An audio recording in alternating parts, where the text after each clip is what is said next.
मराठा समाजाबद्दल आम्ही सकारात्मकच आहोत. कुठल्याही प्रकारे मराठा समाजाच्या संदर्भात आमच्या मनात काही शंका नाहीये. या समाजाच्या पाठीशी आम्ही आहोत. पण त्याचवेळी काही लोक जाणीवपूर्वक हा प्रयत्न करतायत की हे कसं एस्केलेट झालं पाहिजे, कसे दोन समाज एकमेकासमोर आले पाहिजेत, कसं ओबीसी आणि मराठा असं भांडण लागलं पाहिजे. काही लोकांचे स्टेटमेंट सकाळी बघितले मी, त्यांचे प्रयत्न काय माझ्या लक्षात येतात.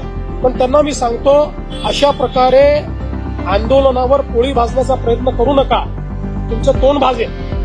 हे मला त्यांना सांगायचं आहे. शेवटी मुंबई, महाराष्ट्र, आपलं सोशल फॅब्रिक, या सगळ्या गोष्टी महत्वाच्या आहेत. आपल्याला एखादा निर्णय जो घ्यायचा असतो त्या निर्णयाचा दीर्घकालापर्यंत त्याचा परिणाम होत असतो. त्यामुळे अशा प्रकारचे निर्णय हे चर्चेतनं घ्यायचे असतात, सर्वसमावेशक घ्यायचे असतात. एकाला समोर करायचं, मग दुसऱ्याला नाराज करायचं, मग त्याला समोर आणायचं. अशा प्रकारचे कायदे लढवणे, अशा प्रकारचे एकमेकासमोर लोक झुंजवणे हे या सरकारचं धोरण नाही. आम्ही त्यातनं प्रयत्नपूर्वक मार्ग